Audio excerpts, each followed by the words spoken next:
halos ng dalawang kupunan na to. Kaya naman sa pagpasok natin sa Game 1 of this Best of 3 series ay malalaman na natin kung mawe-welcome nga ba si Mike Sama ng RRQ o si Mike Sama ba ang welcome bilang debutant dito against RRQ. Welcome to game number 1. Kabata ni Sutsujin and 7 Oda. First time na hindi pa rin pala nag-assassin dito si Sutsujin. Hindi pa nga! Sutsujin, please naman! Pakita naman kami ng assassin! Pero nandito na yung mga lantern flare. Expected natin. Ito talaga yung gagawin ng isang Juicin earlier on into the match. Ayaw niyang pag-ferment itong si Coffin.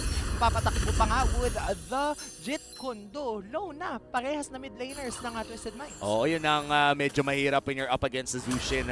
Bukod sa survivability na nakukuha niya by taking the Brave Smite, ay napakahirap din lapitan ng minion wave, especially if nagbabantay ang isang Cho, no? Isa rin yan sa mga pinaka nakakairita ng level 1 dahil I think ang nakaka-compete lang sa Cho in terms of clearing the mid lane wave in level 1 is either an Edith o kaya a Grok. Actually, isang hampas nung Grok or Edith, tapos may isa pang skill na nagmumula sa post for cleared na agad yung minion waves. Interesting enough, balik tayo sa Impure Rage for Coffin. Kahit nakikita natin yung mga Valentina users for the past few days, thank you Super Friends, gumagamit ng Brave Smite. Oo. Parang Brave Smite is the new, parang yun yung uso. Pero hindi naman ibig sabihin na yun lang yung choice. Pero si Rola, low HP on this roamer. Pero mukhang hindi naman na itutuloy ng RRQ. Oo, naka-purify lang din pala dito si Coffin na makikita nila. Alright. Purify lang din itong si Coffin, kaya naman yung mga bala ng Rhapsody ay kumukonekta. At ang masama naman sa jungle Granger this time, mas mabagal daw ang dating ng mga stacks. But I guess, solusyon na naman ito ng tagal ng laro. Pero RRQ, ang bilis ng pag-turtle dito ng Twisted Minds. And just like that, libreng objective, kapatid. Oo, talagang papalibre ka ng objective. Mike Sama, tatakbo, papalayo. Ito yung sinasabi natin, kailangan sobrang maging crucial ng positioning for RRQ Hoshi na burst agad ng Twisted Minds ng ganun lang yung turtle. Tsaka dito na natin makikita yung difference in clear speed ng jungle. Napaka-importante talaga na mabilis ka mag-clear. But because you are using a Granger, especially early game, wala pa masyadong item, ay mas mabagal talaga to kung ikukumpara sa isang Nolan na kahit boots lang ang item, ay mauuna pa rin. Oo, kasi yung mga fracture, yung mga rifts na kinecreate ng Nolan, sobrang nakakapagpabilis ng kanyang jungle clearing speed. But now, ang good side naman dito for RQ Hoshi, wala pang bumabagsak. Kailangan lang nila makakita pa ng isa pang trade on the time na magkakaroon ng second turtle. Oo, and as the second turtle, 1 minute pa naman yan at mukhang mauuna na naman ang Twisted Minds. Makikita nila si Tyren pero mukhang hindi na nila papalagan pa. Interesting nga, kaya nga, interesting to see, no, tatlo pala yung flicker dito ng RRQ Hoshi. So pwede silang mag-full out offensive dito kay Saan. Oo, tapos kinopya pa ni Coffin yung flicker. Ganda! Mapapaflicker na nga din dito. Itong si Troll, Idok makikita doon with Avengers sa 7. Bam! First blood pa din. Galing kay Sutsujin, si Riz mapapa-flicker premium na. Coffin susubukan yatang mag-vision out.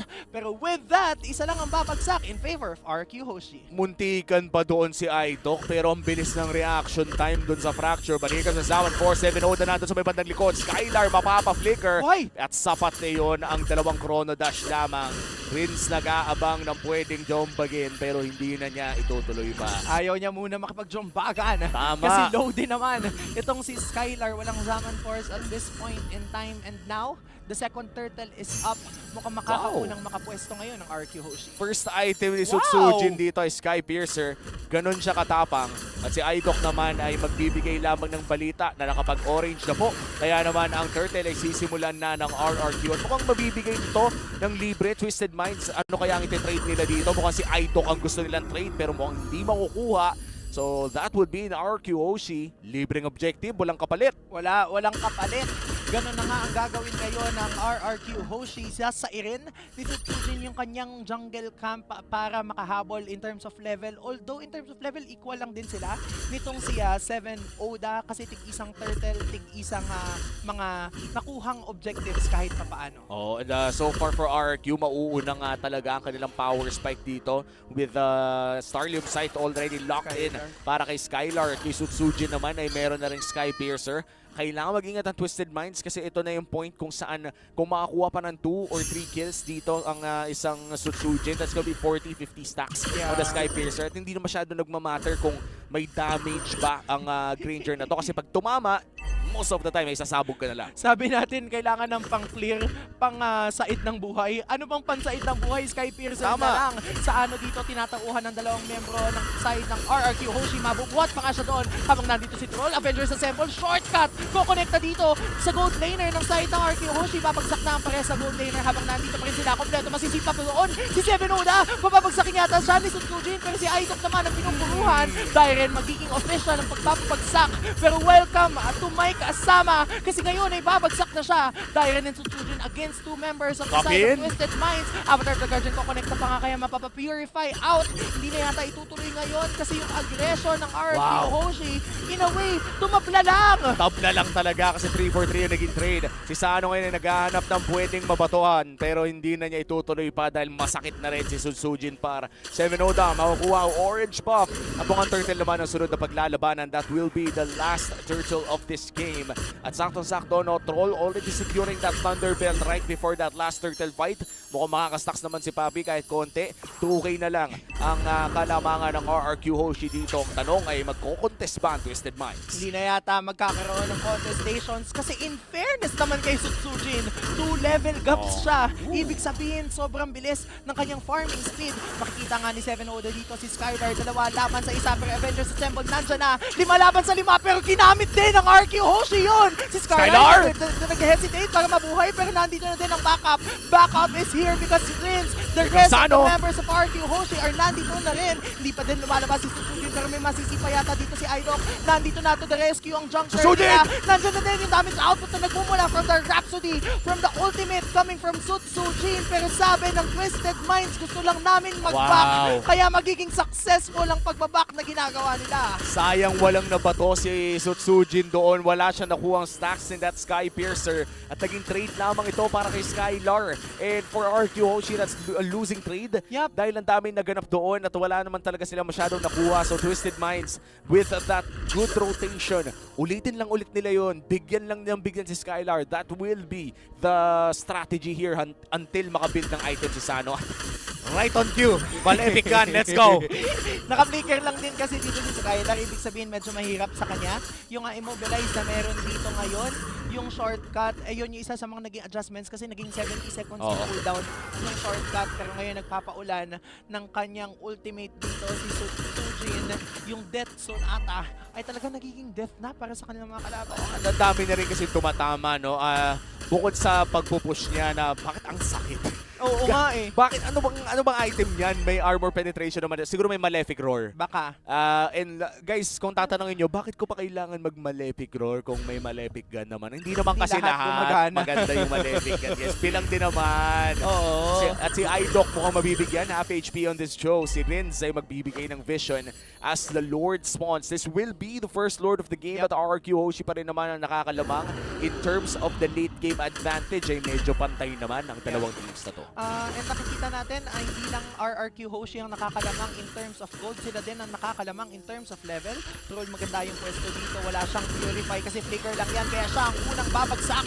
Nag-shortcut na lang din siya pataas pero nandun yung Avatar of the Guardian, sinubukang ikisa dito. Ditong si Dairen, si 7 Oda lumabas from that portal pero hindi na yata nila magiging enough na depensahan ang kanilang base habang yung Lord nagtutuloy-tuloy lang din naman dito na pa-Crimson Vico na nga si Mike Sama ang susunod na magiging target pero si Aidok ang babagsak from the Fracture coming from the jungler of Twisted Minds. 7 Oda ay natitira pa rin namang buhay. Ang Lord ay mapupunta sa kamay ni Sutsujin pero babagsak si Rins in the hands of Coffin pero nag-broke yung Skypiercer kaya naman double kill coming from that Granger. Buhay pa rin si Sano, looking for Dairen. Yung region ay bibigay ng konting oras pero nandiyan na rin si Skylar kaya di ata nila itutuloy. Taunt lands onto 2 at medyo nagtapang ata ng sobra-sobra. Here comes the Summon Force at kailangan na nga lumipat ni Skylar. Na-realize niya, ay putek, ang sakit na ni Sano. Nararamdaman na niya yung damage output, yung mga bola na pinapakaluanan ngayon ni Sano ay unti-unti nang bumabakat. Pero yung Death Sonata rin ni Sujin ay bumabakat na rin. Lahat na yata ng damage ng mga damage dealers natin nararamdaman na ng isa't isa. Oo, and for both teams, wala naman lamang kasi na late game. Pero in terms of rotation, nakakalamang talaga ang RQ Grabe naman Hoshi. si Sujin. And look at Sujin just spamming those bullets. Madami na nga rin siyang Uy! energy. Oh no! Nauna! Sir yan! Mas mabilis ang bala kesa sa bola. Ika nga, bala muna bago bola. A wise man once said. Kakabangga kapag pinapaulan ng kana ng bala kasi ang bilis talaga ng mga balang lumalabas kay Sujin at ngayon gustong sakalin ng RRQ Hoshi. Ang kanika lang makalaban, 7-0 daw pumasok pero magkakamali yata siya doon kasi sabi nila masakit na yung bawas na meron kami habang nandito si Sujin. Anong hindi tumatama yung mga bala ko? Nandito lahat ng bala ko kaya may flicker-flicker na akong gagawin. Yung Death Sonata, dalawang Death Sonata lang. Babagsak na halos si Sano. Nagpakitang gilas na ang Granger. And for Twisted Minds, mukhang nahihirapan na sila sa loob ng kanyang base. Idok, kumaamba. At yun naman na talaga ang signature ng isang show na lamang. Yung paamba-amba jutsu. Oo. Kanina binagit mo yung Twilight Armor. Binit na yeah. siya ni Idok. Idok, salamat. Idok, maraming salamat sa pag-confirm ng aking theory. Dahil hindi ko pa yan nakikita sa competitive play. Naisip ko lang randomly kanina. At ngayon tuloy feel kong na ang talino ko. Thank you. Thank you, Idok. Salamat sa pag-reaffirm kay Uomi. Maraming salamat sa mag-affirm. Ang OA ni Sujin, tignan mo. 75k. Tapos 29 yun sumunod sa kanya. Halos doble. Kahit nga pag-combine mo yung top 2 and 3, lamang pa rin siya. Ganun kalala yung damage ngayon ni Sujin. And guys, sinasabi natin, no, yung Granger kasi grabe man poke yan ngayon. If meron talagang pinakamalakas in terms of poking, Granger talaga. Granger na po yun. Tapos na po yung mga araw ni Novaria. Yes! Granger na po yung number 1 poking hero. Kaya siguro number 2, hindi pa rin savior na para sa akin. Hindi na nga Novaria. Actually, wala na si Novaria. Ang dali na kasi siyang abutin. Naalala ko doon, dati nung bago labas si Novaria, sabi ko, Ling lang pang counter dyan.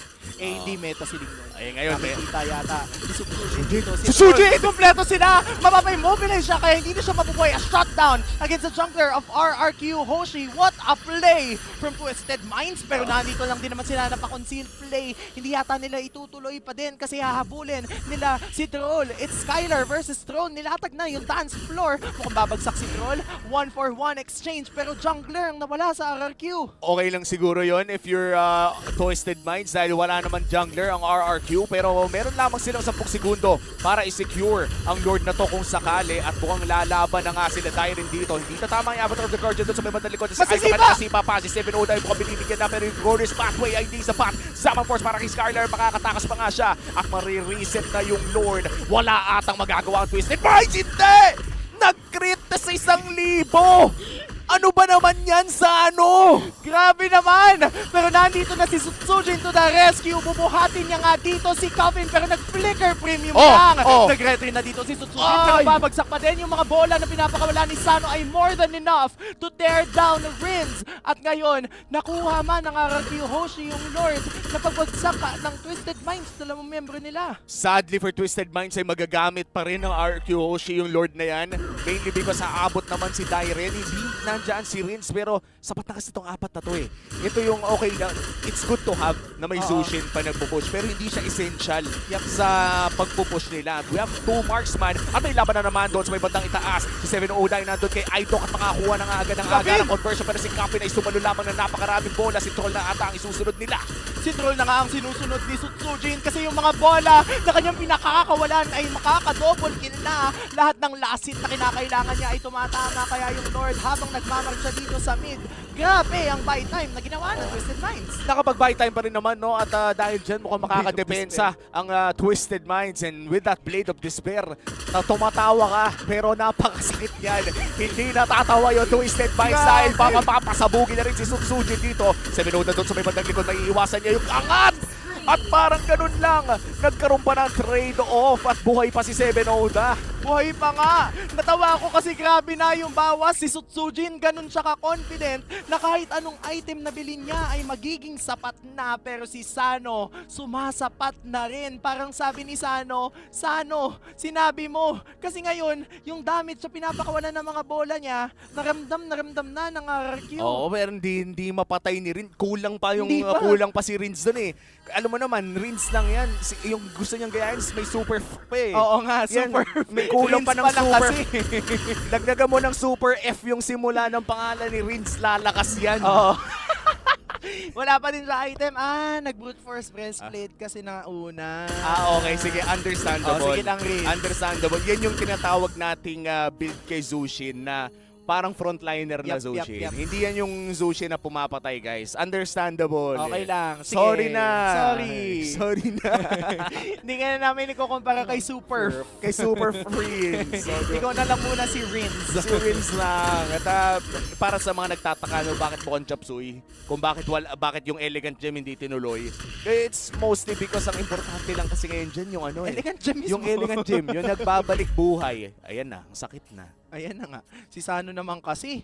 Sabi namin, Sano, huwag ka masyadong mainit. Pero ang init na ng pinapakita mo ngayon.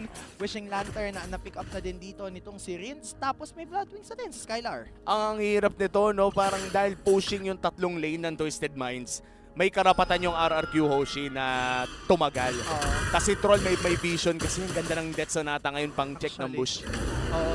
Parang ngayon, the moment na may matamaan si Sutsujin with the Death Sonata, even the Rhapsody actually, nakikita natin pinaspam niya, walang pag-hesitate na mag-all-in yung RRQ Hoshi. And that's because 4.7k ang gold dito pinangawakan nila. And even if let's say na pushing yung tatlong wave, ang maganda naman dito sa sa Twisted Minds ay yung chip lang yung kailangan na sa Lord. Yep. Hindi mo naman kailangan Kasi na isipin kung meron kang tao sa Lord. As long as chip is there, the entire team is there. Yep. Mapapadaan naman by the shortcut kaya makakapag-depensa dito at Twisted Minds. Kung ibaburst lamang ito ng RQ Hoshi, kailangan mag-isip ng mabilis ng Twisted Minds dito. Kailangan na talaga nilang bilisan ang kanilang reaksyon. Hindi nagpapakita sa top 7 Oda pero si Sutsujin mukhang desidido na yatang kunin ang Lord. Hindi bibitawan na lang daw muna niya pero go sign na to kasi nakita na nila na nasa top 7 Oda yung Lord naman na magiging biktima. Pero nandiyan na nga yung Lord. Tapos nandito na din si Pro Skylar makakakuha ng Lord. Pero sabi ng Twisted Minds, Sano? hindi tapos. Matatamaan din ni Sano mga miyembro ng side ng RQ Hoshi. Dalawa na ang wala sa kanila. Avatar of the Guardian na kinopia ay nandun na maubos yata ang RQ Hoshi! Yung Twisted Minds! Tatlo pa ang miyembro ang meron sila! At buhay pa rin! Tatlo ang miyembro na buhay at makakadepensa. The Lord will be spawning in the side of RQ Hoshi. Nice secure mula dito kay Skylar pero sadly for them ay hindi nila magagamit ito at makakadepensa ang Twisted Minds. At dahil nga sa pagdepensa na yon, aabot na tayo sa marka kung saan lock item na ulit lahat. At tandaan nyo, lock item Bruno ay isa sa mga pinakamasakit na pwede nating panoorin. And this time, mapapanood natin si Skylar ang makakasecure ng Lord na yan. Pero look at Sano, untouchable in this entire fight at free hit lang talaga. And the same could be said for Skylar, Yep. no? Kaso dito na natin makikita talaga yung difference ng damage ng isang Harith at pati na rin ng Bruno. Tapos ayun pa, nakikita natin ngayon na yung kalamangan ng RRQ Hoshi nabaliktad na ng Twisted Minds, Womi! Oo, ito na yun eh. Parang last game lang kung saan lamang din naman yung kalaban ng Bruno ng early game. It was Falcon Esports, it was SRG na lamang tapos nakapag-farm si Benny ng Falcon Esports at nanalo sila for Twisted Minds. Gusto nilang gawin din yun. Gusto din nila makuha na sila mananalo against RQ Hoshi. But this is a best of 3. Yep. Ito naman yung maganda, no? Pag na-realize ni RQ Hoshi na, teka lang parang yung first pick Bruno malala. Wag na lang natin palaruin for the rest of the series. Ayaw na lang natin pakuhanin ng Bruno. Ito na yung Malefic Roar na kanina mo pa binabanggit for Sutsujin. Now for Sutsujin, maganda naman talaga yung ginagawa niya. Again, dito papasok yung hindi naman natin kukwestiyonin yung contributions ng Granger. Ang difficulty lang ay paano nila isusustain yun ngayon. Kasi so far, kapag nag-all-in yung mga kalaban nila, specifically si Sano and si 7 Oda against Sutsujin, hindi enough yung sustainability niya. And look at this, 1k stacks Oo para nga eh. dito kay Sutsujin. Plus 50 stacks na the Sky Piercer as well. Hindi talaga pwede nang ignore yung damage dito ni Sutsujin, no? And mukhang may nagpalit siya ng, Boots. ng boots. Gano'n na. ganun na kayaman, nagpapalit na ng sapatos. So, yung mga bagong biling sapatos dyan, mga Pasko, total, nag-aantay tayo ng sunod na Lord. Maligayang Pasko po. Kapag nakapamasko na kayo, bumili na kayo bagong sapatos, kagaya ng ginawa ni Sutsuji. Oo, dito naman, no, parang, when I think about it, okay nga naman na mag-top boots dito. Yung, medyo ang crowd control lang kasi dito ng side ng Twisted Minds, mga 1 second, 2 seconds, pero malaking bagay kasi. Oo. Pag na 2 seconds ka tapos sinampal ka ng 2 bola, yung 2 seconds mo magiging 80 eh. Babalik ka ng base.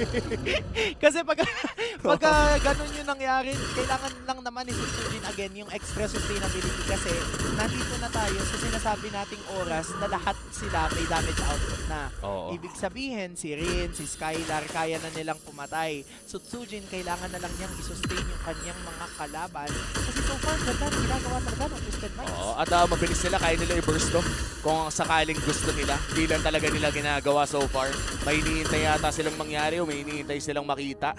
Kaya naman ipag-reset muna ito ng RRQ Hoshi. Tandaan natin na lamang ang RRQ kapag tumatagal ang Lord Dance dahil yung tatlong inhibitor turret ng Twisted Minds ay wala na rin. Patandaan din natin na may chip ang Twisted Minds kaya okay lang sa kanila na paulit-ulit tayo dito. Pakiramdam ko, Auntie, if there's one Lord Dance na pwedeng tumagal, ito na yon.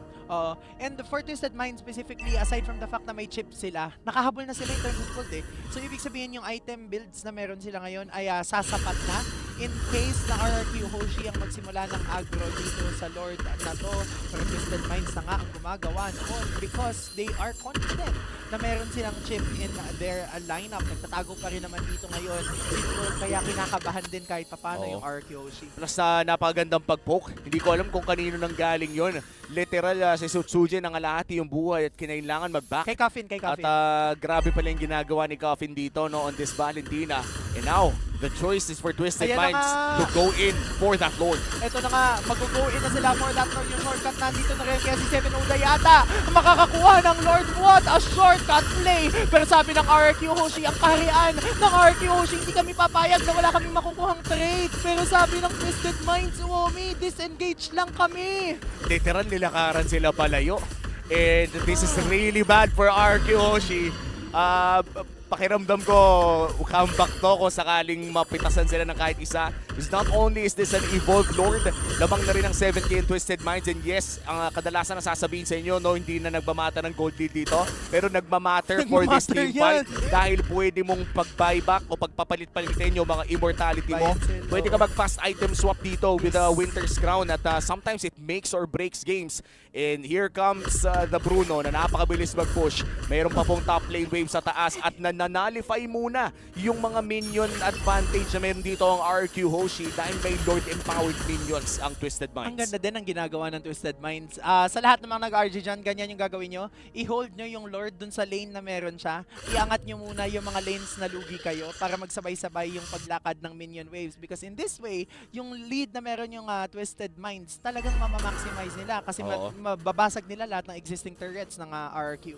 And this is insane to me, Auntie. RRQ Hoshi in front of Mena and they are about to have a very hard defense against an evolved Lord. The last kingdom of RRQ. Bumagsak na ang Akira sa wild card. And this time, Hoshi is trying to get into the knockouts. Pero ang harang ngayon ay Mena at oras na ata ng Mena ngayon. Kasi Killings, pinamakukuha Avatar of the Guardian ko. Connecta dito kay Idok. Yung Idok mapapa-flicker na. So sabi nila, wala na din yung flicker pag nag-push sila. Ngayon, yung Avatar of the Guardian nandito na lang din naman. Pero si Coffin ay magiging low. Skylar! Swap na nakikita natin. Pero Skylar, medyo mapapalalim ka yata. Sano, meron pa ding immortality. Kaya kahit papano ay kumpleto sila. 5 laban sa 3. Ang Mena ay kumakatok na sa base ng RRQ Hoshi. 35 seconds para kay Tyren. Para naman kay Skylar ay 45. Papasukin na ata ng Mena series na ata isusunod nila. And that's one inhibitor journey down. Yung base na lang ang natitira. Tapos nandito din si Idol ko lang flicker yan. Kaya yung base ang papapagsakin ng Twisted Minds.